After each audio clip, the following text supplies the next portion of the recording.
हमारे श्री महाश्रमण जी के पावन चरणों में कोटि कोटि वंदन। सद्य मुनिश्री के पावन चरणों में भाव भरा वंदन। मुनिवृंद, उपस्थित समस्त श्राव श्राविकागण, भाद्रव शुक्ला त्रयोदशी तेरापन धर्म संघ के लिए एक विशिष्ट दिन है। आज के दिन तेरापन धर्म संघ के संस्थापक महामना आचार्य भिक्षु का सिरियारी की पावन धरा पर महाप्रयाण हुआ था। आचार्य भिक्षु तेरा पंथ के प्राण देवता थे। उन्होंने तेरा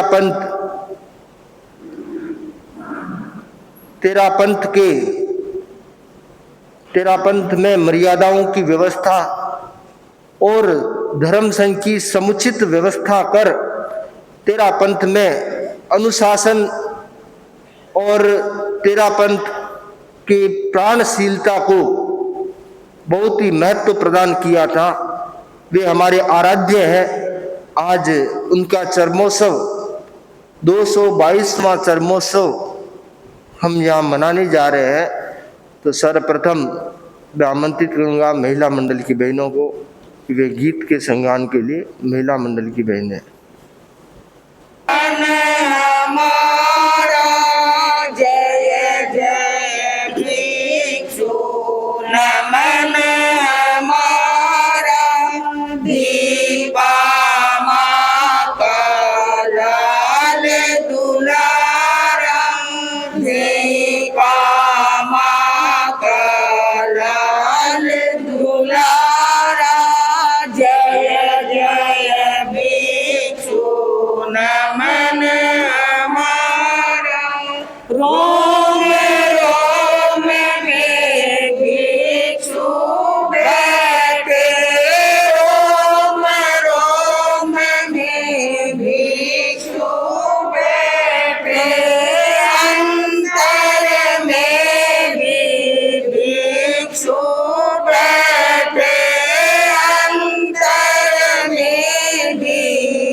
में भी सतयुग लाए, भव्य जीवों को तुमने तारा।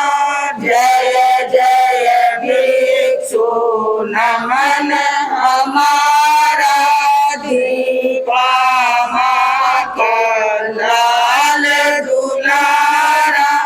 जय जय भिक्षु नमन। आचार पवित्र एवं चरित्र उज्जवल था। वे सहिष्णुता के शिखर थे, वे निर्मल बुद्धि के भंडार थे, उनके समझाने की कला बेजोड़ थी। उन्होंने अपने चिंतन के द्वारा अनेक लोगों को धर्म मार्ग की ओर प्रस्थित किया। उनका दिया हुआ दर्शन आज 250 वर्ष बाद भी तेरापन धर्म संघ के माध्यम से एक जैन शासन के गौरव को सद्गुणित कर रहा है। आचार्य भिक्षु के जीवन का प्रसंग है।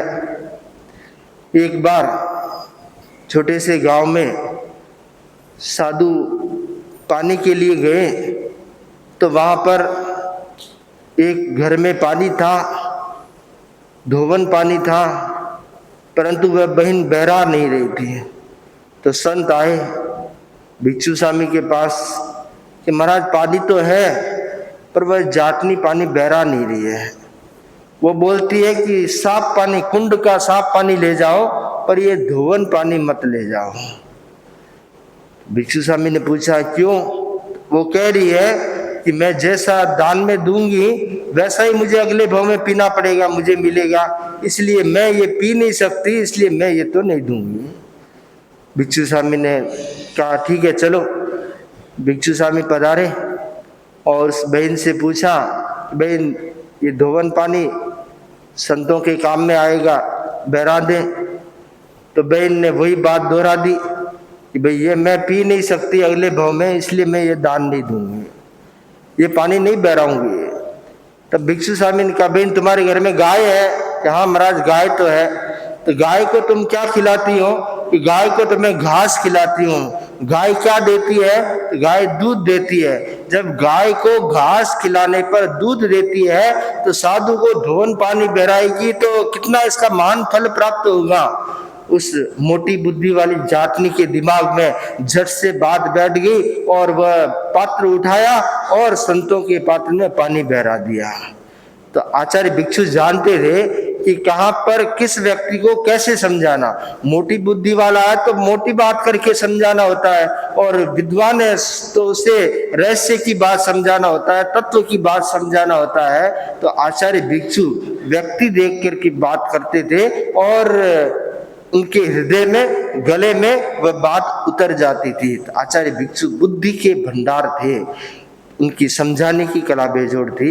हम सुनेंगे अब बाल मुनि कुणाल कुमार जी को आचार्य भिक्षु के स्मरण में गीत के संगान के साथ। बाल मुनि रस आई रे, मंगल शंख बजाया, तेरस आई रे, मंगल शंख बजाया, नवयुग लाई रे, ज्योतिर दीप जलाया, नवयुग लाई रे, ज्योतिर दीप जलाया, तेरस आई रे, तम से निकला अमल उजाला, वह अंधेरी ओरी, समता की कैंची से काटी, मैं ममता की डोरी, श्रेष्ठी विधाता का नित तन गौरव पाया तेरस आई रे मंगल शंख बजाया नवयुग लाई रे बता रहा है वट कातर बोध वृक्ष की गाथा जिसकी स्मृति से श्रद्धा सिंचित झुक जाता है माथा भिक्षु स्वामी की कैसी अद्भुत माया तेरस आई रे मंगल शंख बजाया तेरस आई रे सिरिया की तपोभूमि यह अरावली घाटी सरिता का जल तरु का पल्लव पंथ पंथ की माटी साक्षी बन कर के देते शीतल छाया तेरस आई रे मंगल शंख बजाया तेरस आई कच्ची पक्की हाट बनी है धृति की अजब कहानी वही नहीं है इस दुनिया में जो है बहुत पुरानी नए पुराने का वृक्ष न कभी उगाया तेरस आई रे मंगल शंख बजाया नवयुग लाई रे पद्मासन का जयाचार्य ने अतिशय मूल्य बढ़ाया महाप्रज्ञ गुरुवर तुलसी ने उसको शिखर चढ़ाया भिक्षव शासन की योग सिद्ध है काया तेरस आई रे मंगल शंख बजाया नवयुग लाई रे जो तेरा दीप जलाया तेरस आई रे ओम। उन्होंने अपने जीवन को साधना में झोंक दिया। तपस्या, साधना और आगम वाणी पर विचार मंथन और लोगों को समझाना है, और उसी की बदौलत आज आचार्य भिक्षु का नाम मंत्र बन चुका है। लाखों लाखों लोगों की आस्था का स्थान बन चुका है। उनके नाम जप से, आस्था के साथ नाम जप से अनेक लोगों के जीवन में परिवर्तन घटित हुए हैं, चमत्कार घटित हुए हैं, उन्हें रास्ते दिखाई दिए हैं, उनकी साधना आगे बढ़ी है। तो आचार्य भिक्षु एक महान शक्ति के स्रोत के रूप में हमारे सामने है। तो उनके जीवन पर प्रकाश डालने हेतु मेरा निवेदन श्रद्धेय मुनि से है।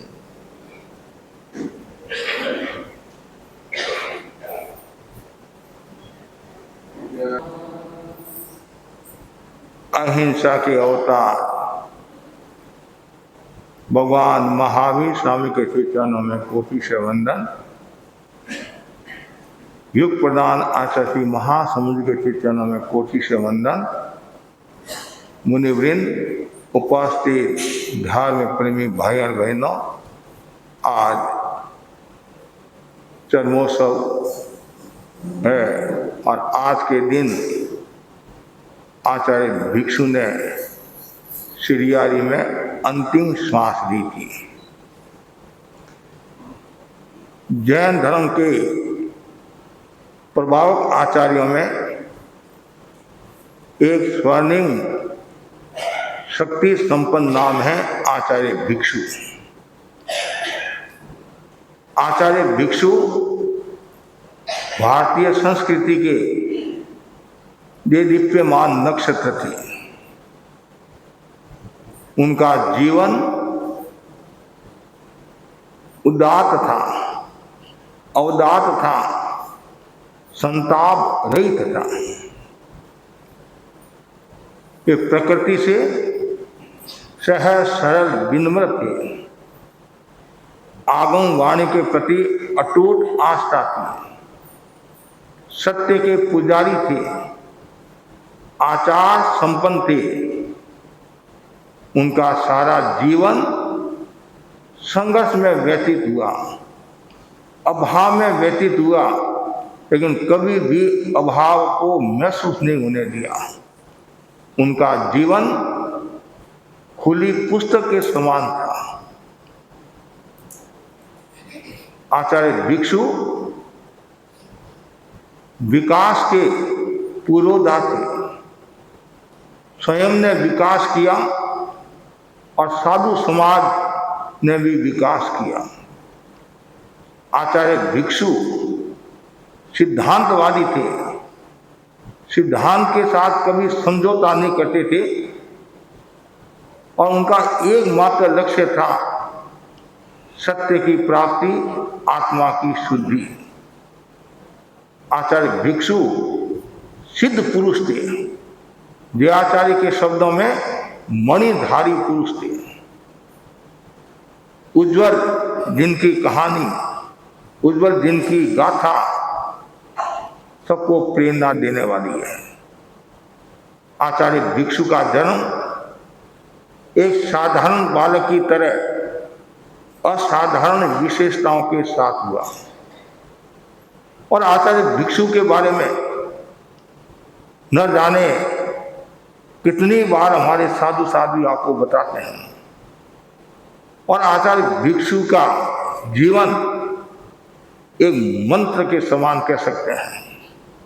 जिन्होंने भी स्वामी जी का जाप जपा, ताप संताप से दूर हो गए, कष्टों से दूर हो गए। लावा सदारगढ़ की घटना है। एक थानकवासी भाई अपने पुत्र को कहता है, बेटा हम थानकवासी हैं और तेरा पंखे कट्टर विरोधी है, स्वामी जी के हम कट्टर विरोधी हैं, लेकिन एक बात का ध्यान रखना, जब तुम्हारे कोई कष्ट आ जाए, पीड़ा आ जाए, उस समय तुम स्वामी जी का नाम लेना। अब बोलो, विरोधी भी जानते थे ये शक्ति संपन्न है, सत्यवादी है और इनका जीवन एक मंत्र के समान है। एक बार की बात, पुराने समय में डाकू लोग डाका डालते थे। लावा सदारगढ़ को भी लूटने के लिए आए और उनका कुछ नियम भी होता है कि 3 बजे तक लूटना है, 4 बजे तक लूटना है और बाद में फिर वो आवाज भी दे देते, घंटी बजा देते, विसल बजा देते हैं। अब एक एक घर को लूट रहे हैं। पिता का तो स्वर्गवास हो गया। पुत्र ने सोचा आज तो माल जाएगा। और ऐसे तो आप स्वामी जी को याद करते कि नहीं करते हैं, भगवान को याद करते कि नहीं करते हैं। लेकिन जब दुख आता है, पीड़ा आती है, कष्ट आता है, तो भगवान याद आते हैं। बहुत सुंदर कहा गया है, विधाता ने मनुष्य की छाती पर दुख का पहाड़ नहीं रखा होता तो मनुष्य धर्म कर्म को ही भूल जाता। तो दुख आया और कोई याद आया कि नहीं आया? बाप के वचन याद आए और बाप ने कहा था, बेटा भिकंडी का नाम याद करना, भिकंडी को याद करना, उसका जाप करना। अब वो भिक्खु भिक्खु बोलने लग गया, भिक्षु साम भिक्षु साम भिक्षु साम भिक्षु साम। एक एक घर को लूटते लूटते अब बस लास्ट के बाद में उसका घर, और पहले घर पर आगे लूटने लग गए। उन्होंने सोचा आज तो माल गया, भिक्खु साम भिक्खु साम भिक्खु साम। और उनका जो समय निर्धारित था, जैसे ही समय पूरा हुआ वो आवाज आई, घंटी बजी और डाकू चले गए और उसका घर बच गया। तो कहने का मतलब यह है, जो विरोधी लोग भी थे वे भी स्वामी जी के प्रति आस्था रखते थे, विश्वास रखते थे। स्वामी जी का नाम एक गुणकारी है, सुखकारी है, हितकारी है और संकट मोचन वाला है, तारणहारी है। साधारण बालक की तरह जन्म हुआ, लेकिन असाधारण विशेषताओं के साथ, असाधारण विशेषताओं के साथ उनका जन्म हुआ। जन्म कंटालिया में हुआ, शादी बगड़ी में हुई, दीक्षा भी बगड़ी में हुई, द्रव्य दीक्षा, अभिनिष्क्रमण भी बगड़ी में हुआ, नामकरण जोधपुर में हुआ, बोधि राजनगर में, और नई दीक्षा केलवा में, तेरापन की स्थापना केलवा में हुई। दीक्षा के बाद 8 वर्ष तक रघुनाथ जी महाराज के साथ रहे, फिर क्रांति की, फिर नई दीक्षा ली और तेरापन के आचार्य बन गए। आचार्य बनने के बाद बहुत कष्ट आए, इतने कष्ट आए जिनकी हम कल्पना नहीं कर सकते हैं। 5 वर्ष तक पूरा आहार पानी नहीं मिला, 35 वर्ष तक साधुओं की संख्या नहीं बढ़ी, वस्त्र की मनवारें होती थी। इतना सब होने के बावजूद भी लेकिन वो कभी भी खिन्न नहीं हुए, उदास नहीं हुए, निराशा में नहीं रहे, हमेशा प्रसन्नता में रहे। उनकी एक एक घटनाएं प्रेरणा देने वाली हैं। आचार्य भिक्षु सहिष्णुता की प्रतिमूर्ति थी, और सहिष्णुता हर क्षेत्र में जरूरी होती है। साधना के क्षेत्र में भी सहिष्णुता जरूरी होती है, परिवार के क्षेत्र में भी सहिष्णुता जरूरी होती है, व्यवसाय के क्षेत्र में भी सहिष्णुता जरूरी होती है। और जितनी ज्यादा सहिष्णुता होती है उतना ही व्यक्ति महानता को प्राप्त होता है, उच्चता को प्राप्त होता है, कर्मों का क्षय करके आत्मस्वरूप को प्राप्त हो जाता है। सहिष्णु होना जरूरी है। तो स्वामी जी के जीवन में ऐसी अनेक घटनाएं घटी, उनके उपरांत भी उन्होंने सहनशीलता को नहीं छोड़ा, चाहे वो स्वर्ग और नरक की घटना हो। एक बार स्वामी जी के पास भाई आया और चर्चा हुई और परिणाम ये आया, पराजित होने पर, उत्तर नहीं आने पर इतना आवेश में आ गया और स्वामी जी के माथा में ठोला मार दिया। जैसे ही ठोला मारा और वो जानने लगा, आसपास लोग खड़े थे, उन्होंने सोचा कि हमारे गुरु के ठोला मार दिया, सबकी आंखें लाल होगी। स्वामी जी ने वो नज़ारा देखा और स्वामी जी ने कहा क्या हुआ? कुछ नहीं है। आंखें लाल क्यों है? तब स्वामी जी को पता चल गया ऐसी बात है। स्वामी जी ने लोगों को याद किया, दर्शन किए और कहा तुम्हारे घरों में औरतें हैं, औरतें तो है ही है महाराज, औरतों के बिना तो रोटियों का फोड़ा पड़े है, औरतें तो है ही है। तो एक औरत मटकी लेने के लिए जाती थी, आना 2 आना मटका का लगता था, और कितने ठोले मारती थी, कितने ठोले मारती थी, 1 नहीं 2 नहीं 3 नहीं, कितने ठोले मारती थी। तो तुम ये नहीं जानते हो एक आना की मटकी लेती और कितने ठोले मारती है कि भाई घड़ा फूटा हुआ तो नहीं है। उसी प्रकार ये भाई मुझे गुरु बनाने के लिए आया है, ये मेरी परीक्षा ले रहा है कि स्वामी जी का माथा मजबूत है कि नहीं है। जैसे ये बात उसने भी सुनी और तत्काल पैरों में गिर पड़ा और कहा, स्वामी जी मुझे गुरु मंत्र दे दो, आपका शिष्य बना दो। स्वामी जी ने कहा और कोई परीक्षा करनी हो तो कि बस परीक्षा होगी। कितने वो सहनशील थे, और स्वामी जी कितने अनाग्रह वादी थे, मतलब आग्रह से मुक्त थे और अनाग्रह से युक्त थे। दिगंबर परंपरा के कुछ श्रावक आए और बोले, स्वामी जी आपकी साधना बहुत अच्छी है और आप ज्ञानी हो, कितनी कितनी बातें कही, और आप यदि श्वेतांबर परंपरा से दिगंबर परंपरा को स्वीकार कर लो और आपका नाम हो जाएगा और आपकी साधना ऊंची हो जाएगी। स्वामी जी का चिंतन देखो, स्वामी जी ने संयत भाषा में और अनाग्रह पूर्वक बात कही, अभी मैंने श्वेतांबर परंपरा के अनुसार घर छोड़ा है, जिस दिन मुझे लगेगा श्वेतांबर परंपरा से दिगंबर परंपरा श्रेष्ठ है तो 1 मिनट भी मैं नहीं लगाऊंगा, तत्काल वस्त्र उतार दूंगा और दिगंबर को स्वीकार करूंगा। कितनी गहरी बात है, हर व्यक्ति ये बात नहीं कह सकता, लेकिन उनके जीवन में अनाग्रह का भाव था, और जो अनाग्रह का भाव रखता है वही सत्य की साधना कर सकता है, वही अहिंसा की साधना कर सकता है। और जहाँ आग्रह होता है वहाँ कलह का वातावरण निर्मित हो जाता है, जहाँ आग्रह होता है वहाँ विकट परिस्थितियों का निर्माण हो जाता है, और जहाँ अनाग्रह है वहाँ शांति है, समाधान है, और आग्रह में समस्या है। स्वामी जी अवसरज्ञ थे, वो अवसर के जानकार थे, समयज्ञ थे, समय के जानकार थे, उपायज्ञ थे, उपाय के जानकार थे। एक बार कंटालिया का भाई आया, दर्शन किए, बातचीत के दौरान कहा, महाराज मुझे दीक्षा लेना है, दीक्षा लेना है, दीक्षा लेना है। स्वामी जी ने सुन लिया कि महाराज मेरी माँ को 100 वर्ष पूरे हो जाए उसके बाद में दीक्षा लेने का भाव है।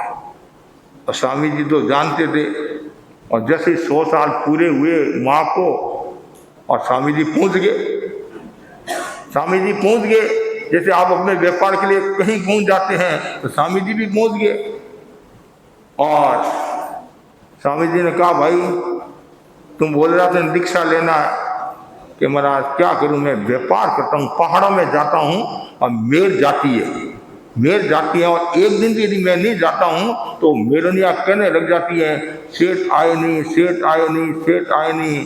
स्वामी जी ने समय पर ऐसी चोट की, और स्वामी जी ने कहा, माँ तो एक थी, माँ तो एक थी और मेरनिया अनेक है, कब तो ये मरे और कब तुम दीक्षा ले, एक मरेगी तो दूसरी पैदा होगी, दूसरी पैदा होगी। बस स्वामी जी अवसर देते किस में कैसे उत्तर देना। खेरवा का श्रावक चतुरोजी स्वामी जी के पास आए, बोले महाराज मेरे को दीक्षा लेना। स्वामी जी ने हाव भाव देख लिया, चेहरा देख लिया, और दीक्षा के लायक तो नहीं है, फिर भी परीक्षा करने में क्या लगता है। स्वामी जी ने कहा, तुम बोल रहा है दीक्षा की बात, कल यदि तुम्हारे परिवार वाले रोने लगे तो तुम्हारे को रोना आ जाएगा, हमारा रोना तो आ जाएगा। तो स्वामी जी ने कहा, बेटी ससुराल जाती है, बेटी को रोना आता है, नहीं आता, नहीं आता है, माँ बाप रोते हैं, समझे नहीं, बेटी भी रोती है, उससे ज़्यादा माँ बाप रोते हैं। बेटी ससुराल जाती है तो माँ बाप रोते हैं, क्यों रोते हैं, 20 साल 25 साल तक वो घर में रही है, वो संबंध है, मोह है, और उसमें यदि जवाई रोने लग जाए तो उसका पति रोने लग जाएंगे तो अरे हमारी औरत ससुराल जा रही है, मतलब ससुराल जा रही, इसके तो पियर जा रही है, उसके तो ससुराल जा रही है, तो लोग क्या कहेंगे, बेवकूफ कहेंगे। तो वैसे जो दीक्षा लेने वाला है उसके परिजन है, वो तो मोह के कारण रोएंगे, ये बात तो समझ में आने लगती है। और तू यदि खुद रोने लग गया तो फिर वो जमाई जैसी तुम्हारी स्थिति हो जाएगी। इसलिए तुम दीक्षा के योग्य नहीं है। पहले परिपक्व बनो, उसके बाद में दीक्षा की बात करना। ऐसे केलवा की एक बाई आई और दर्शन किए महाराज, अब मेरे गांव पधारना, दीक्षा लेने का भाव है। स्वामी जी केलवा भी पधार गए और कहा वो बाई कहाँ है, कि बाई को तो बुखार आ गया, बाई को बुखार आ गया। तो स्वामी जी ने कहा बुखार दीक्षा के नाम से तो बुखार नहीं आया, हमारा दीक्षा के नाम से बुखार आया है। हर व्यक्ति दीक्षा ले नहीं सकता है और हर व्यक्ति दीक्षा देता भी नहीं है। योग्य व्यक्ति होता है उसी को दीक्षा दी जाती है। तो स्वामी जी परीक्षा करके या अवसर को देखकर ही बात करते थे। स्वामी जी के पास एक भाई आया और बोला महाराज घोड़े के पैर कितने होते हैं, घोड़े के पैर कितने होते हैं? स्वामी जी ने कहा 1 2 3 4 होते हैं। तत्काल वो बोला महाराज मैंने तो सुना है आप तो बुद्धि के भंडार हो और पति की बुद्धि के धनी हो, और घोड़े के 4 पैर तो एक छोटा बच्चा ही बता देता है, और आपने ऐसे धीरे धीरे धीरे धीरे ये क्या? स्वामी जी ने कहा अगर तुम्हारा प्रश्न होता कान खजूरे के पैर कितने होते हैं, उसमें मैं ऐसे गिनती करके लगाता, ऐसे धीरे धीरे बोलता, तो तुम क्या बोलता? पहले तो आपने फटाफट बता दिया, अब बताओ फटाफट। तुम मेरे को अटकाने की दृष्टि से आया है, फंसाने की दृष्टि से आया है। और जैसे ये कहा कि अगला तुम्हारा ये प्रश्न होता कान खजूरे के पैर कितने होते हैं, तो वो आगंतुक बोला महाराज मेरा यही लक्ष्य था कि कान खजूरे के पैर कितने होते हैं, ये मेरा प्रश्न था। तो स्वामी जी जानते थे कि किस प्रकार उत्तर देना, और मेरे सामने कौन है, पात्र है कि कुपात्र है। कभी कभी आदमी जैसा बोलता है वैसा ही उत्तर देना होता है, और जिस ढंग से बोलता है उस ढंग से ही उत्तर देना पड़ता है। तो स्वामी जी में ये सब कलाएं थी। स्वामी जी आचार संपन्न थे, आचार के साथ कभी समझौता नहीं करते थे। एक बार की बात है, एक भाई ने कहा महाराज साधु विहार करा है जंगल में, थक जाए तो बैलगाड़ी में बैठे तो कोई आपत्ति है? बैलगाड़ी में बैठे तो? स्वामी जी ने कहा बैलगाड़ी क्या गधा मिल जाए, गधा पर ही बैठे तो कौन मना करेगा, गधा पर ही बैठे तो कौन मना करेगा। महाराज ऐसे क्यों बोलते हो, ऐसे क्यों बोलते हैं? अहिंसा की दृष्टि से, अहिंसा की दृष्टि से आप गधे पर बैठते हो और गाड़ी पर बैठते तो दोनों में दोष है, दोनों हिंसा है। तो स्वामी जी ने ऐसा उत्तर दिया, सामने वाला व्यक्ति चुप हो गया। स्वामी जी जानते थे ऐसे नहीं समझता तो ऐसे समझाओ। उसने कहा बैलगाड़ी में गधे पर भी बैठे क्या फर्क पड़ेगा, साधना की दृष्टि से दोनों वर्जनीय है, अहिंसा की दृष्टि से दोनों वर्जनीय है। तो ऐसे उत्तर देते थे स्वामी जी। जैसे बताने बहनों को कैसे समझाना, भाइयों को कैसे समझाना, तत्व कैसे समझाना, ऐसे ऐसे प्रश्न पूछते तो वैसे वो उत्तर देते थे। लेकिन उनका जीवन एकदम स्वस्थ, केवल तन से स्वस्थ नहीं, मन वचन काया से तीनों से स्वस्थ थे। और सबके प्रति हित की भावना बांटे, कल्याण की बात करते। लेकिन विरोधी लोग उनसे बहुत द्वेष रखते थे, इतना द्वेष रखते थे जिनकी हम कल्पना नहीं कर सकते हैं। सोजत की घटना है, अनंदोजी पटवा स्वामी जी से बहुत द्वेष रखते थे, बहुत विरोध रखते थे, और लोग भी उसको छेड़ते रहते थे, चिढ़ाते रहते थे। जो विरोधी होगा तो उसको और ज्यादा उकसाएगा।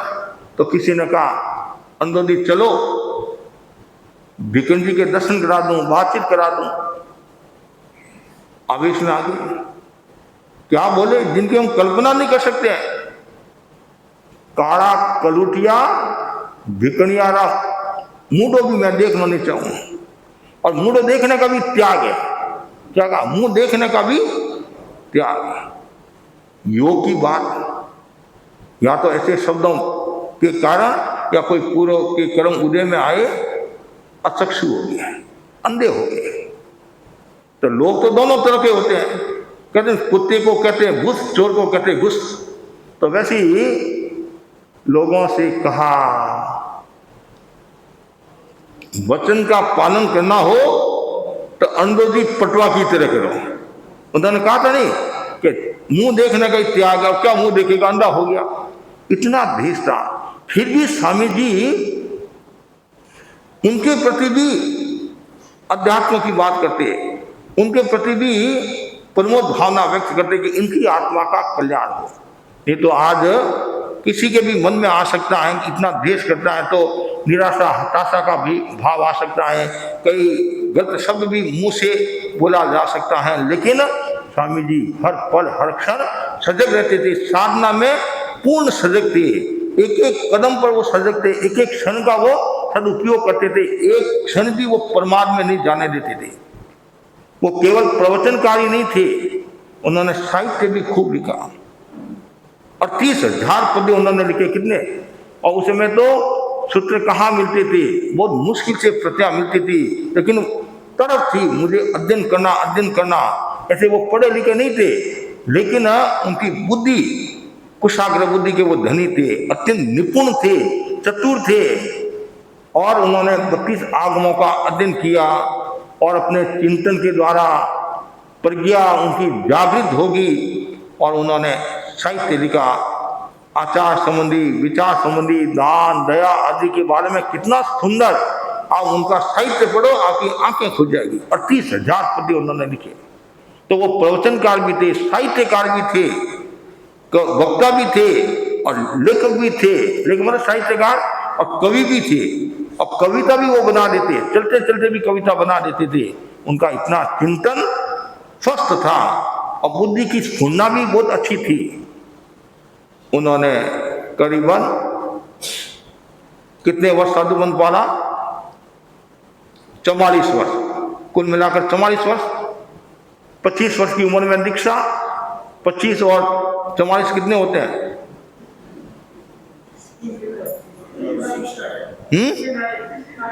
69 है, 69 और फिर 8 वर्ष ये दिव्य दीक्षा वाली। 1783 में जन्म और 1860 में निर्वाण हुआ, तो कितने हो गए? 77 हो गए। 77 वर्ष उनका आयुष्य, और उनमें उनकी साधना वो निर्मल और पवित्र थी।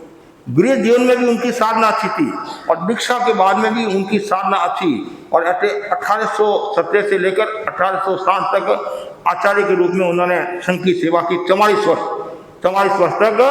और 44 वर्षों में उन्होंने मारवाड़, मेवाड़, थली आदि क्षेत्रों को तारा, भव्य लोगों को तारा। और उनके जीवन काल में, उनके शासन काल में 49 साधु और 56 साध्वियां, कुल मिलाकर ये छोटा सा उनका संघ था। संघ तो छोटा था, लेकिन उनके जो साधु थे, उनकी साधवियां थी, वो एक एक से बढ़कर थी। मुनि हेमराजी स्वामी, मुनि भारमल जी स्वामी, मुनि रायचंद जी स्वामी, मुनि हरनाथ जी स्वामी, मुनि टोकर जी स्वामी, मुनि खेसी स्वामी, बेनी राम जी स्वामी, एक एक से बढ़कर थे। संघ छोटा था, लेकिन बड़े थे ज्ञान की दृष्टि से, आचार की दृष्टि से। और कुछ लोग तो स्वामी जी के प्रति श्रद्धा तो रखते ही, दूसरे समाज के लोग, और प्रायश्चित के लिए भी वो स्वामी जी के पास आते थे। प्रायश्चित के लिए भी दूसरे संप्रदाय के साधु कि स्वामी जी हलुकर्मी है, पाप भीरु है, आत्मार्थी है और किसी को मेरी गलती बताएंगे नहीं, इतना लोगों का विश्वास था। अब लास्ट का जो चातुर्मास 1859 पाली चातुर्मास किया। चातुर्मास की परिसंपन्नता के बाद अनेक गांव नगरों का स्पर्श करते हुए हुक्मी जी आच्छा के निवेदन पर उन्होंने श्रीयारी चातुर्मास किया 1860 का। और श्रीयारी जैन समाज का गढ़ था, ओसवाल समाज का गढ़ था। उसमें 981 ओड़ियाँ थी और 781 ओड़ी तेरापंथ की थी। 200 गढ़ अन्य संप्रदाय के थे, बाकी के तेरापंथ संप्रदाय के थे। आज संभवतः वर्तमान में सिरियारी में 7 गढ़ ही नहीं होंगे। जब हमने चातुर्मास किया मुनि मोहनलाल जी आमेर के साथ समाधि स्थल पर, और समाधि स्थल पर संतों में सबसे पहला चातुर्मास करने वाला हमारा सिंगाड़ा था, मोहनलाल जी स्वामी का सिंगाड़ा। शादियों में शादी सीरे कुमार जी, फिर बाद में संतों के आदि के चातुर्मास हुए। तो आज 4-5 घर भी संभवतः खुले नहीं है। लेकिन उस समय आप यहाँ भी एक प्रश्न खड़ा होता है कि इतने घर, जगह तो छोटी है, इतने घर कहाँ से? तो पहाड़ी इलाका था, तो ऐसे पास में बहुत घर थे। सिरियारी पधार के चातुर्मास प्रारंभ हो गया, श्रावण का महीना पूरा हो गया, शरीर भी स्वस्थ निरोग था, कोई बीमारी नहीं। और इधर भाद्रव शुक्ला चतुर्थी का दिन आया और स्वामी जी को आभास हो गया, मेरी मृत्यु निकट आ गई है। आभास हो गया, सजग हो गए, साधु संतों को शिक्षा देने लगे, जो देना है। पांचम के दिन उन्होंने उपवास किया, संवत्सरी का। छठ के दिन पारना किया और उल्टी वमन आदि हुई, और फिर बाद में 3 आहार का त्याग कर दिया। 7वें 8वें का भी कुछ लेकर त्याग कर दिया। और 9 का दिन और त्याग करने लगे, तब खेसी स्वामी परम भक्त परम शिष्य और मुंह लगे हुए थे और बोले, इतनी क्या जल्दी है त्याग करने की, इतनी क्या जल्दी है त्याग करने की, मेरे हाथ से आप लोगे नहीं? तो स्वामी जी ने चिंतन किया, सुविनीत है, वो सेवा की है। तो खेसी स्वामी का मन रखने के लिए थोड़ा सा आहार लिया, फिर त्याग कर दिया। फिर दूसरे दिन 10वें के दिन अब खेसी स्वामी के हाथ का आहार लिया, तब युवाचार्य भारमली स्वामी के हाथ का भी। तो स्वामी जी ने चिंतन किया, सुविनीत है, युवाचारी है, इसने मेरी बहुत सेवा की है। गिनकर 40 चावल, कितने 40 चावल और 10 मोठ, इतना आहार किया और त्याग कर दिया। फिर एकादशी के दिन त्याग की बात आई, तब मना किया, लेकिन भिक्षु स्वामी ने कहा, अब मेरे को मना मत करो कि आप आगा रख दो, उल्टी आदि ये दस्ते लग रही, आगा रख दो। तो स्वामी जी ने अमल, उसमें अमल लेने की परंपरा थी, अफीम बोलते हैं अमल, अमल लेने की परंपरा थी। ऐसे आज भी तो दस्ते आदि रखती है तो छोटे बच्चों को अमल दिया जाता है। तो अमल और पानी का आगा रखकर उन्होंने त्याग कर दिया। फिर 12 के दिन अब उनको आभास होने लग गया, अब मेरे पुद्गल आदि क्षीण हो रहे हैं। और इधर कई संतों को शिक्षा भी दी, पहले शिक्षा भी दी और बाद में अब मुनि रायचंदी स्वामी जो सेवा में बैठे थे, छोटे साधु थे, सेवा में बैठे थे, और स्वामी जी ने उनको आशीर्वाद भी दिया और तुम बुद्धिमान है, ये भी स्वामी जी ने कहा। और ऐसा भी कहा, ये होनहार है, ये बात भी संभवतः कही। और फिर स्वामी जी ने क्या कहा, रायचंद तुम मोह मत करना, छोटे बच्चे तो मोह हो जाता है। अब देखो वो भी कितने फकर, कितने निर्भीक निष्प्रियता के साथ बोले, स्वामी जी आप अपनी आत्मा का कल्याण करे हो, मैं क्यों मोह करूं? बोलो आप, मैं क्यों मोह करूं? और आज हमारी जो माता है, श्राविका है, बच्चा दीक्षा ले रहा है, ए बाप जी इसके बिना तो मैं रह ही नहीं सकती हूँ। और कल वो बड़ा होता है, शादी होती है और आपकी लात मार कर जाता है, फिर क्या होता है? तो बड़ा कठिन काम है। तो वैसी, लेकिन रायचंद स्वामी ने मोह नहीं किया। अब जैसी रायचंद स्वामी को लगा कि स्वामी जी के पुद्गल क्षीण हो रहे हैं, और देखो एक छोटे साधु की हिम्मत देखो, और गुरु को क्या करे, स्वामी जी पुद्गल क्षीण हो रहे हैं, पुद्गल क्षीण हो रहे हैं, स्वामी जी विराजे, अच्छा अब संथारा की बात करें। तो भारमल स्वामी और खेसी स्वामी आदि को याद किया, और अरिहंत और सिद्ध की साक्षी से ये 12 की शाम को उन्होंने संथारा स्वीकार कर लिया, अनशन स्वीकार कर लिया, टीवी अनशन स्वीकार कर लिया। रात को तो ऐसी 24 होता ही है। और स्वामी जी ने सबको शिक्षा दी। और स्वामी जी देखो कितने सजग थे, लास्ट तक कितने सजग थे। स्वामी जी ने कहा जिस प्रकार आप लोगों ने मेरा मान रखा है, मेरा सम्मान रखा है, मेरी आज्ञा में रहे हैं, उसी प्रकार मुनि भारमल, युवाचारी भारमल का मान सम्मान ऐसे करके काफी शिक्षाएं दी। और खेसी स्वामी और हरनाथ जी के बारे में कहा कि तुमने मेरे को बहुत समाधि पहुंचाई है, बहुत तुम लोगों ने सेवा की है, और तुम्हारे जोग से मेरे बहुत साथ आ रही है। गुरु एक साधु के लिए ऐसा बोल रहे हैं, तुम्हारे जोग से मैंने निरतिचार संयम की साधना की है।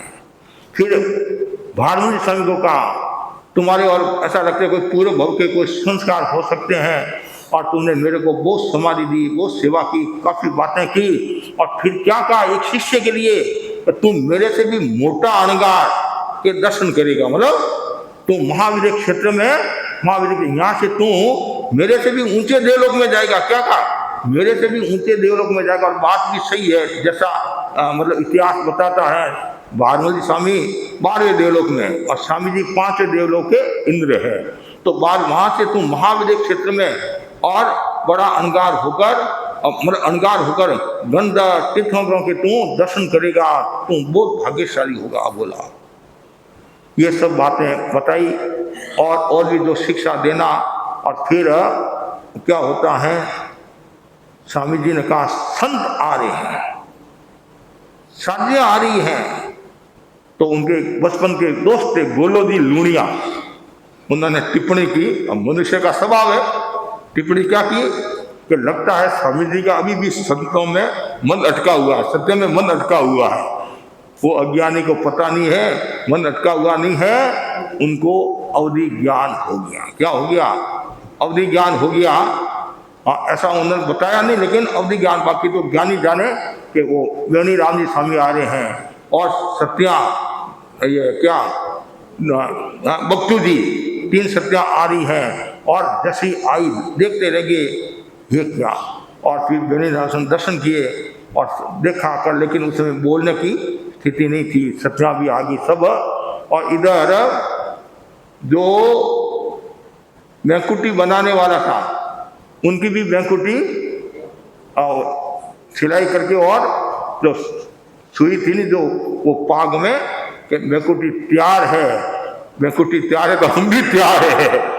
और बस स्वामी जी ने अंतिम सांस ले ली। 7 पहर के अनशन में भट्ट क्षेत्र का सितारा अस्त हो गया। ऐसा कहा जाता है 108 गांवों के लोग उपस्थित हुए, 108 गांव के।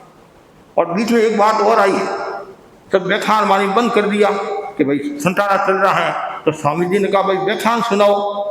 तो भारमल स्वामी जी ने कहा आपके संतारा चल रहा है। अरे देखो, तो किसी के संतारा होता है उसमें हम भजन सुनाते ही नहीं सुनाते हैं, व्याख्यान आदि सुनाते ही नहीं सुनाते हैं। तो उनको सुनाते तो फिर हमारे को यहाँ व्याख्यान क्यों बंद करना। तो मतलब कितने वो सजग थे। और अब इधर क्या होता है, जैसे स्वामी जी का स्वर्गवास हुआ और पास में कोई ढोली का आदि का घर होगा ऐसे, तो ढोली के घर में बच्चे का जन्म हुआ। वो बच्चा काला था। क्या था? काला था, रो रहा खूब। विरोधी लोगों को मौका मिल गया कि ये रो रहा है, तुम्हारे लोगों को पता है कि नहीं है, ये भिखड़िया था नहीं, ये ऐसी रोता था, देश करता था, ये मरकर ये ढोली का छोरा हुआ है इसलिए रो रहा है। ऐसी ऐसी बातें। इधर चेलावास के व्यक्ति हीरविजय जी उनका इष्ट था, देव इष्ट था। तो वो जब भी याद करते तो वो आ जाते, याद करते वो आ जाते। तो इस बार उन्होंने 1 बार याद किया, 2 बार याद किया, 3 बार याद किया, वो आए नहीं। तब हीरविजय जी के मन में शंका हुई, कहीं न कहीं देवता रुष्ट तो नहीं होगी, रुष्ट तो नहीं होगी, नाराज तो नहीं होगी, कैसे मेरी गलती तो नहीं होगी है। लेकिन वो जो देवता इष्ट थे वो महावीर क्षेत्र में नाटक देख रहे थे। तो अब वो नाटक पूरा होने के बाद में वापिस आए और तुमने मेरे को याद किया, इस कारण से मैं नहीं आया कि क्या नाटक था कि भर क्षेत्र के भिकंजी नाम के आचार्य का स्वर्गवास हुआ और वो ऐसे पूर्ण करके 5 देवलों के इंद्र बने हैं और वो अपनी रिद्धि दिखाने के लिए, वो तीर्थंकरों के सामने करते हैं नाटक आदि, रिद्धि दिखाने के लिए आए और मैं वहाँ चला गया और लोक का श्रवण कर नहीं सका और मैं वो देखता गया। वहाँ से मैं अब आया, तुम्हारी कोई गलती नहीं है और मैं तुम्हारा नाराज नहीं, तुमने मेरे को याद किया तो इस कारण से मैं नहीं आया। और वो 5 देवलोक के इंद्र है। तो जब ये हिरविजय जी ने बात सुनी और विरोधी लोगों को क्या बोले, वो गोटा लिया हाथ में घुमाया, तुम्हारे लोगों को पता नहीं ऐसे बोलते हो, स्वामी जी तो 5 देवलों के इंद्र बने, मेरे इष्ट ने कहा है। ये एक घटना तो ये, दूसरी शासन प्रभाव करके अनुसार स्वामी जी 5 देवलों के इंद्र हैं। तो स्वामी जी का स्वर्गवास हो गया, फिर वैकुंठी आदि जो भी कार्यक्रम होता है। तो वह दिन था आज का 13 और मंगलवार था ना, मंगलवार, जन्म भी मंगलवार और मरण भी मंगलवार। और आज क्या वार है? आज सोमवार है। पक्की बात, क्लियर है? कोई बात, सोमवार के आज है तो और कल मंगलवार है। तो स्वामी जी मंगल मुखी सदा सुखी कर रहे। और मंगल मतलब गग बिंदी, पाप गल मने गालना, जो पापों को नाश करने वाला वो कौन है? मंगल है। तो स्वामी जी का जीवन मंगलकारी था और कल्याणकारी था। आज हजारों लोग स्वामी जी का जाप करते हैं, 1.25 लाख का जाप करते हैं, स्वामी जी को याद करते हैं। जब दुख आता है तब स्वामी जी को याद करते हैं। कभी कभी ये बहनें आती है, महाराज बच्चा रो रहा है, नींद नहीं आ रही है, और नौका मंत्र सुना देती हूँ और भिक्षु करती रहती हूँ और बच्चों को नींद आ जाती हैं। और ये मतलब ये जो ढाड़ है, भिक्षु हमारी आत्मा पुकारे। और इनमें जो घटनाएं हैं और एक घटनाएं हमें प्रेरणा देने वाली हैं। एक घटना से हम बहुत कुछ प्राप्त कर सकते हैं और हम भी स्वामी जी की तरह जीवन जीने की कोशिश करें। स्वामी जी जैसा जीवन जीना हर एक के वश की बात नहीं है। भावना भाव हमारे को भी ऐसी शक्ति मिले और हम भी स्वामी जी की तरह साधना करें और उच्चता को प्राप्त करें। आज ये 13वां धर्म संघ के प्रथम आचार्य भिक्षु स्वामी का दिन है, चरमोत्सव। और ये चरमोत्सव मनाने की परंपरा कहाँ से शुरू हुई? जयाचार्य से। जयाचार्य ने ये पट्टोत्सव, चरमोत्सव आदि की सारी परंपरा जयाचार्य ने। तो आज का दिन ये 13 का दिन, ये भी देखो योग है, जन्म भी 13 का और स्वर्गवास भी 13 का, अनपूछ्यो मोरत बोलो का 13 का 30। और धर्म संघ का नाम भी क्या है? 13पन। धर्म संघ का नाम भी क्या है? ऐसे तो 13 की संख्या के आधार पर धर्म संघ का नाम हुआ, लेकिन स्वामी जी ने हे प्रभु ये 13पन, हे प्रभु है। तो बहुत सुंदर कहा गया है, जिंदगी जियो तो कदर करीने से, आंख हंसती रे आबाद बसती रे, और मौत मरो तो कदर ममता से, सांस ढलती रे रोशनी जलती रे, सांस ढलती रे रोशनी जलती रे, मुहूर्तम ज्वलितम श्रेयो न से धुमायितम चिरम। आप मुहूर्त भर के लिए जीवन जियो प्रकाश बनकर, आलोक बनकर। तो स्वामी जी ने आलोक का जीवन जिया, प्रकाश का जीवन जिया।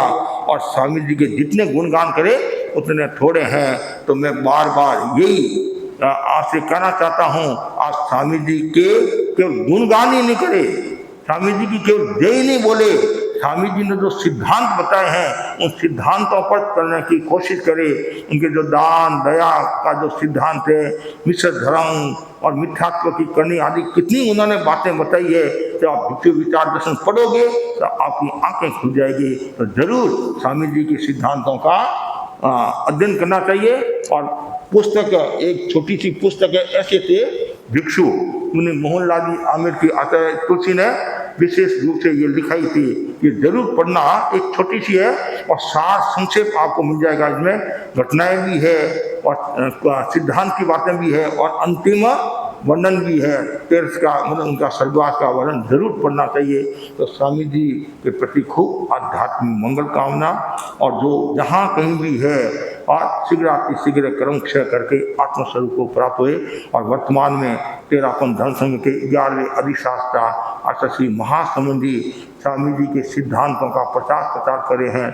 और हम ऐसा भी कह सकते हैं, दूसरे भिक्षु दूसरे भिक्षु आचार्य महासमुद्र जी भी कह सकते, कोई अतिशयोक्ति नहीं होगी कि आचार्य महासमुद्र जी आचार्य भिक्षु के दिन में भी बहुत कष्ट आए और खूब कष्टों को सहन किया। तो आचार्य महासमुद्र जी के दिन में भी खूब कष्ट आ रहे हैं, उन कष्टों को सहन करे, हंसते हंसते कष्टों को सहन करे हैं और साधना में सजग है।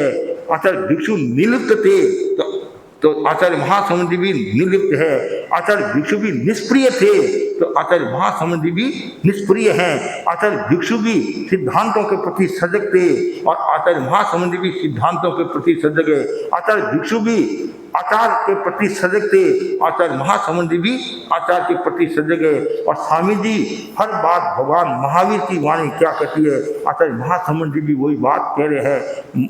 जिन वाणी और गुरु वाणी, ये दो आचार्य महासमुद्र का विशेष लक्ष्य है और स्वामी जी के सिद्धांतों के प्रति उनकी बहुत गहरी आस्था है। और आप और हम सब स्वामी जी के सिद्धांतों को पढ़े और आत्मसात करने की कोशिश करें, इसी आशा के साथ ओम।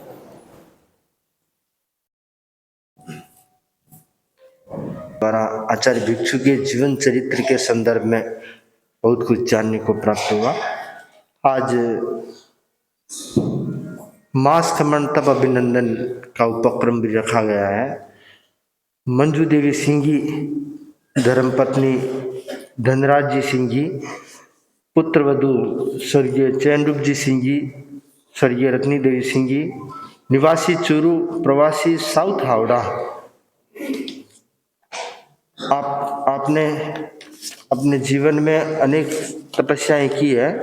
तपस्याओं के क्रम में बेला, तेला, चोला, पंचोला, 6, 7, 8, 9, 11, 15 कंठी तप, आइंबिल की 28 आदि तपस्याएं की है और मास खमन की तपस्या गतिमान है। आज 30 की तपस्या है। मंजू भाई यहाँ उपस्थित है। सर्वप्रथम मैं आमंत्रित करूँगा सभा के मंत्री बसंत जी पटावरी को कि वे इस अवसर पर सभा की ओर से उनकी तप अनुमोदना में अपने विचार व्यक्त करें।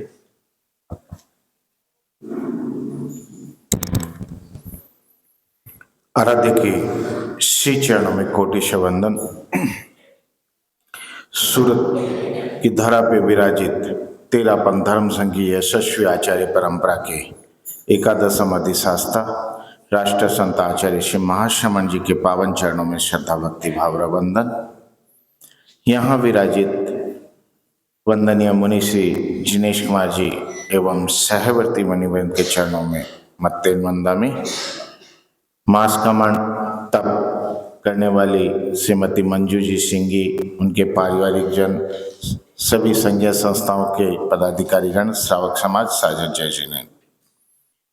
आज के इस अवसर पर 222वां चरमोत्सव सर्वप्रथम मैं तेरापंथ धर्म संघ के प्रथम आचार्य, क्रांतिकारी आचार्य श्री भिक्षु को नमन करता हूँ कि उन्होंने जो ये बाग लगाया, उन्होंने जो ये बगिया के अंदर में आज पुष्पित और पल्लवित होकर के हम रमण कर रहे हैं, 11वें अधिशास्ता के नेतृत्व में ये उनके लगाए हुए बाग का ही फल है। मैं अपनी ओर से संपूर्ण साउथ हावड़ा श्रावक समाज सभा सभी की ओर से कोटि कोटि नमन करता हूँ। मास खमन तप लेकर के श्रीमती मंजू देवी सिंह जी यहाँ पे आज इस प्रेक्षा विहार में उपस्थित है। मुनिश्री आपके सानिध्य में इस चतुर्मास का ये 11वां मास खमन है और उसमें ये छठा मास खमन साउथ हावड़ा से श्रीमती मंजू देवी सिंह जी लेके उपस्थित हुई है। तप करना बहुत बड़ी बात है और बात करना बड़ा आसान है। मैं अपनी ओर से साउथ हावड़ा से जैन सितंबर तेरापंथी सभा परिवार, सभी संघीय संस्थाएं, संपूर्ण श्रावक समाज की ओर से यही कामना करता हूं कि आपके ये तप मंगलमय हो, आध्यात्मिक मंगल कामना करता हूं। ओम अरहम।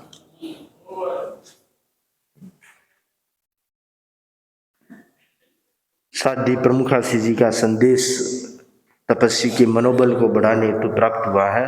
तो संदेश वाचन के लिए मैं आमंत्रित करूंगा कोलकाता सभा के अध्यक्ष अजय जी भंसाली को। वे साध्वी प्रमुखासी जी के आराध्य के चरणों में कोटि नमन। परम पूज्य गुरुदेव युग प्रधान आचार्य श्री महासमन जी के चरणों में कोटि वंदन। यहाँ विराजित मुनि श्री दिनेश कुमार जी एवं सहवर्ती मुनिवृंद के चरणों में भावरा वंदन। चरमोत्सव के अवसर पर आचार्य भिक्षु को नमन करते हुए और तपस्वी बहन की सुख साता पूछते हुए उनके तप की अनुमोदना करता हूँ और साध्वी प्रमुखा श्री विश्रुत विभा जी का जो संदेश प्राप्त हुआ है उसका मैं वाचन कर रहा हूँ। आत्मशुद्धि के जागरण का एक महत्वपूर्ण अनुष्ठान है तप। ज्ञान, दर्शन और चारित्र की भांति तप को भी मोक्ष का मार्ग माना गया है। उपवास, बेला, तेला आदि करना भी कठिन है तो मांस खमन जैसे दुष्कर तप का तो कहना ही क्या। इस विशिष्ट तप को वे ही कर पाते हैं जिनका मनोबल और संकल्प बल मजबूत होता है। तपस्या के साथ अप्रमत्तता रहे तथा समय का सही नियोजन हो, यह जरूरी है। स्वाध्याय, तत्व ज्ञान, जप, ध्यान आदि के विकास की दिशा में भी शक्ति का नियोजन होता रहे। तपस्या एवं स्वाध्याय आदि निर्वध्य उपक्रमों की युति जीवन को नई दिशा एवं नई ऊंचाइयां दे सकता है। साउथ हावड़ा में मुनि दिनेश कुमार जी की प्रेरणा से श्रीमती मंजू देवी सिंघी धर्मपत्नी श्री धनराज जी सिंघी मास खमन की 31 दिन की तपस्या कर रही है। तपस्या के प्रति मंगल कामना साध्वी प्रमुखा श्री विश्रुत विभा जी। ओम अरहम।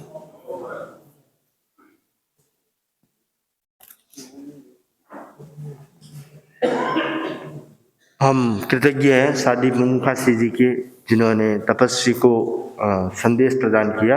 अब मैं पारिवारिक क्रम में अनुमोदना के क्रम में आमंत्रित करूंगा रितिका सिंघी तप अनुमोदना में गीत के संगान के लिए। रितिका सिंघी। रंग खिला है, मांस खमन तप का उपहार मिला है। मंजूबाई ने मांस खमन कर हद हिम्मत दिखलाई है। मंजूबाई ने मांस खमन कर हद हिम्मत दिखलाई है। तन मन कर पावन चेतन आज झिल मिला है। तन मन कर पावन चेतन आज झिल मिला। देव के चरणों में कोटि कोटि वंदन। मुनि श्री जिनेश मुनि जी और सभी साधु वृंदों को कोटि कोटि वंदन। उपस्थित सभी को सादर जय जिनेंद्र।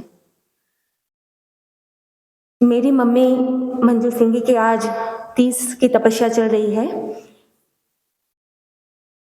हम सभी उनकी बहुत बहुत अनुमोदना करते हैं और शासन माता से यही कामना रखते हैं कि उनको शक्ति दे। एक छोटी सी गीतिका, अगर कोई भूल चुको तो क्षमा करें।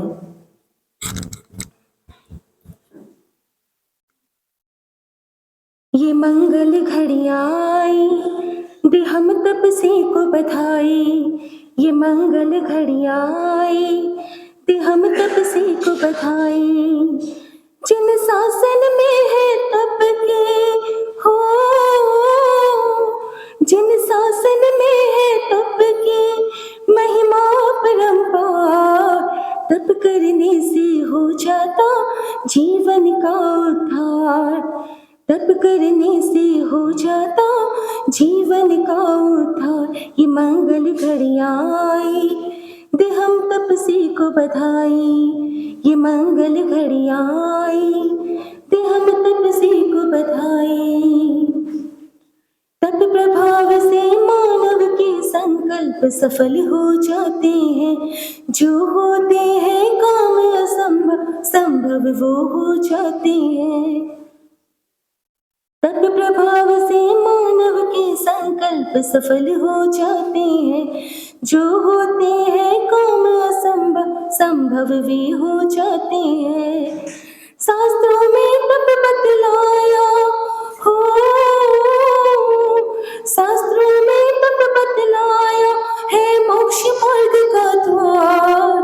तप करने से हो जाता जीवन का उद्धार। तप करने से हो जाता जीवन का उद्धार। ये मंगल घड़ियां आई दे हम तपस्वी को बधाई। ये मंगल घड़ियां आई दे हम तपस्वी को बधाई। तप आरोग्यम तपसी सो हम तप वीरों का भूषण है। जीने का विज्ञान यही है। तप मुक्ति का दर्शन है।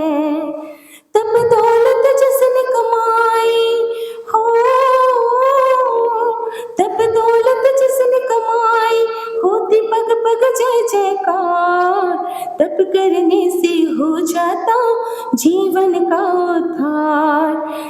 करने से हो जाता जीवन का उद्धार। ये मंगल घड़ियाँ आई दे हम तपस्वी को बधाई, ये मंगल घड़ियाँ आई दे हम तपस्वी को बधाई। दृढ़ हिम्मत से तप से तूने तप की ज्योत जलाई है, परिवार की शीश ध्वजा नव शिखरों में लहराई है। दृढ़ हिम्मत से तप से तूने तप की ज्योत जलाई है, परिवार की शीश ध्वजा नव शिखरों में लहराई है। लख लख बधाई परिजन हो, लख लख बधाई परिजन, मिल तप है ये गुण भंडार।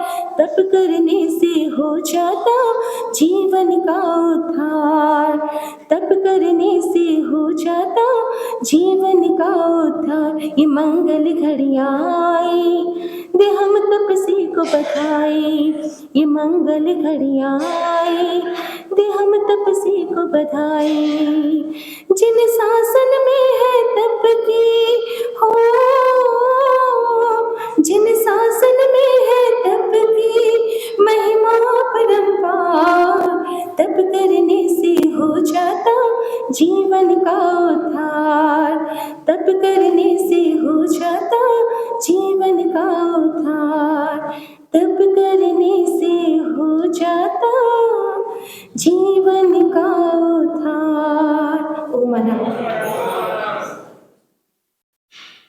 तप करने से हो जाता जीवन का उद्धार, इसी संदेश को ध्यान में रख करके इन्होंने ये तप किया है। और इनके परिवार में पिछले दिनों इनके पुत्र विनय ने भी 11 की तपस्या की थी, और प्रियांशा बोथरा इसने 21 की तपस्या की थी। ये सब इसी चतुर्मास में तपस्याएं हुई हैं। हाँ, इनकी भतीजी है, प्रियांशा भतीजी है, और 21 की तपस्या की। तो तपस्याओं का एक समूह बन गया है। तो इनके प्रति बहुत बहुत मंगल कामना। अब मैं निवेदन करूंगा श्रद्धेय मुनिषी से तपस्वी की अनुमोदना में अपने उद्गार व्यक्त करने। किसी चरण में कोटि से वंदन। मुनिवृंद, तपस्वी बहन भाइयों बहनों, प्रभु महावीर की वाणी है, नो पूयणं तवसा आवहिजा। तपस्या पूजा के लिए नहीं करे, प्रतिष्ठा के लिए नहीं करे, प्रदर्शन के लिए नहीं करे। आत्मशुद्धि और चेतना की पवित्रता के 2 साधन हैं, जप और तप। तब साधना की महक है, तब आत्म उज्ज्वलता की कहानी है, तब निर्धूम दीपशिखा है, तब संयम का शिखर है, तब इंद्रिय विजय का सुगम पथ है, तब अध्यात्म का महान अनुष्ठान है, जीवन के उत्थान का मार्ग है, आंतरिक शक्तियों को उजागर करने का अचूक उपाय है, तप है। तप से अनेक रिद्धियां सिद्धियां को प्राप्त कर सकते हैं, और तप से अनेक प्रकार की आदि व्याधि उपाधि से मुक्त हो सकते हैं, परम समाधि को प्राप्त हो सकते हैं। भारतीय संस्कृति में तप का बहुत बड़ा महत्व है। यहाँ सत्ता से भी अधिक त्याग को महत्व दिया गया है। ज्ञान में विवाद हो सकता है, वस्तु में मिलावट हो सकती है, तपस्या में न विवाद है न मिलावट। जिसका मनोबल मजबूत होता है, धृति बल मजबूत होता है, संकल्प बल मजबूत होता है, और घर का वातावरण सरस होता है, अनुकूल होता है, संतों की प्रेरणा होती है, तब ही तपस्या होती है। वे जीव भाग्यशाली हैं तो निरंतर तप में लीन रहते हैं। हर व्यक्ति तपस्या नहीं कर सकता है, एक नवकाशी करना भी भारी हो जाता है। तो धन्य है वे तपस्वी जो 6 मासी 12 मासी की तपस्या करते हैं, मास खमन की तपस्या करते हैं, बड़ी बड़ी तपस्या करते हैं। हमारे एक संत हुए हैं मुनि दूली चंदी स्वामी, पेटलावद के थे, मध्य प्रदेश के, और उनका सारा जीवन त्याग में था और विचित्र प्रकार की वो तपस्याएं करते थे। और ऐसा इतिहास में लिखा गया है 1937 से 1941 तक उन्होंने बेले बेले की तपस्या की और 42 और 43 में उन्होंने 42 से 43 टेले टेले की तपस्या की। 43 से 44 मतलब 15-16 महीना तक उन्होंने पंचोलों की तपस्या की और 12 वर्ष 6 बीघे का वर्जन, जगह का ही त्याग और चीजों का भी उनके अधिकांश त्याग रहता था और सब्जी का भी त्याग, शाक का भी त्याग, सामान्यतया कुछ कारण को छोड़कर सब्जी का त्याग। और लास्ट में तो पारना में सामान्यतया छाछ रोटी का ही वो प्रयोग करते। इतना उनके जीवन में वैराग्य था, उनकी साधना इतनी निर्मल थी और तपस्वी थी। और हमारे संत हुए मुनि भीमजी स्वामी, एक तो दयाचार्य के भाई हुए हैं, एक भीमजी स्वामी आमेट के हुए हैं, एक भीमजी स्वामी सिरियारी के पास माडा गांव है, माडा गांव के थे। तो उन्होंने 13 वर्ष तक 24 तेले की तपस्या की। तो 13पन धन संग में कीर्तिमान है तेले की तपस्या। और मजे की बात यह है 9 वर्ष तक उन्होंने आतापना ली और 9 वर्ष उन्होंने ये सर्दी को सहन किया और रात्रि में केवल एक चोलपट्टा में रहते थे और इतने उनके त्याग थे, बहुत बड़ी बात थी। ऐसे जब हम तपस्वी संतों का इतिहास पढ़ते हैं, आपको सुनाते हैं, तो आनंद की अनुभूति होती है। गुरुदेव की कृपा से दक्षिण हावड़ा में चातुर्मास चल रहा है और इस चातुर्मास में अनेक भाई बहनों ने तपस्या की, पचरंगी भी हुई, नवरंगी भी हुई, तेले भी हुए और भी तपस्याएं खूब हुई और आमिल के मास खमन भी हुए। 10 मास खमन पूर्ण हो चुके हैं और आज 11वां मास खमन पूर्ण होने जा रहा है। ऐसे आज 30 है, कल 31 मतलब पूर्ण होने जा रहा है। और बहन ने बहुत साहस का परिचय दिया, हिम्मत का परिचय दिया। मैंने कहा एक उपवास करना भी कठिन होता है, जब समस्या आती है तो पहले दिन ही टेंशन हो जाता है, कल उपवास कैसे पार पड़ेगा, कैसे होगा। दिन भर पार भी घा लेते हैं, सूर्यास्त के बाद में तो आंखें भी अंदर चली जाती हैं और पेट जैसे एकदम कैसा ही हो जाता है। फिर योजना और शुरू हो जाती है, मम्मी सासू जी जो भी है घर में कि पारना की अभी से तैयारी चालू कर लो और सुबह सूरज उगते ही 1 मिनट भी ऊपर नहीं होना चाहिए और सब तैयारी करना। लेकिन ना ये जो मास खमन की तपस्या और आज के युग में उपभोक्तावादी संस्कृति में तपस्या करना एक आश्चर्य से कम नहीं है। तो बहन ने इतनी बड़ी तपस्या की है, तो बहन के प्रति खूब साधुवाद। और आज स्वामी जी का दिन है। कल एक भाई 16 की तपस्या पचक कर गया, उसको मैंने खूब प्रेरणा दी भाई मास खमन कर ले, लेकिन उसमें कोई वापिस जवाब नहीं आया। और आज सुबह आया दर्शन करने के लिए, मैंने सोचा पारण हो गया। मेरे मन में भी आया था पहले, आज तो स्वामी जी का दिन है, 13 का दिन है और आज यदि वो पारणा करेगा, और वो आ भी गया। तो मैंने कहा भाई देख ले अब थोड़ा दिन है तो ठीक है महाराज आज 17 पचका दो। तो उस भाई ने 17 पचक लिया, हमारे सुमेर मल जी जबर बाबू का परिवार दुगर। और मैंने कहा मेरी आंतरिक इच्छा है अब थोड़े दिन और है, तो एक मैंने कहा तुम्हारे परिवार में, कि हमारे परिवार में मास खमन नहीं हुआ है। हमारी पोती ने कुछ साल पहले गुवाहाटी में मुनि कमल कुमार जी स्वामी की सन्निधि में मास खमन किया था, हमारे परिवार में नहीं हुआ, मतलब डूंगर परिवार में नहीं हुआ है। तो मैंने कहा ये मौका है, देख ले, अब देखो क्या होता है, हो जाएगा तो अच्छा ही है। अच्छा ही है। तो भाई ने खूब हिम्मत की और पूर्व में भी इन्होंने बेला तेला तोला 5 6 7 8 9 11 15 कंठी तक आमिल की 28 ये, और अभी वर्तमान में मास खमान पूर्ण होने जा रहा है। ये हमारे धनराजी सिंह की धर्मपत्नी है और स्वर्गीय चैनरूपी सिंह और स्वर्गीय रत्नदेव सिंह की पुत्र वधु और निवासी चुरू के हैं, प्रवासी हावड़ा। तो बहन के प्रति खूब आध्यात्मिक मंगल कामना। गुगरु छम क्षमा बाजे रे तपसी रे तपने के देखो अंबर गाजे रे कतप गुगरु छम समाथम बाजे रे तपसी ने थे देखो सगला अंबर गाजे रे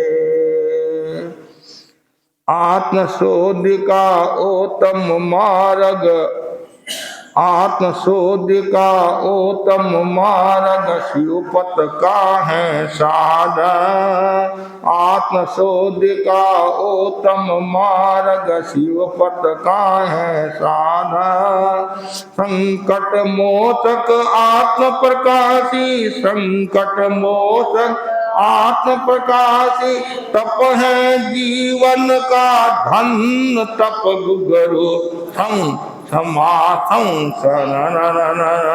बाजे रे तपसी रे तपने थे देखो अंबर गाजे रे मन को समझा कर मंजो ने तप में कदम बढ़ाया मन को समझा कर मंजो ने तप में कदम बढ़ाया मास खमण की करी तपस्या मास खमण की जीवन को चमकाया तप गुगरो छम समाथम बाजे रे तपसी रे तपने थे देखो अंबर गाजे रे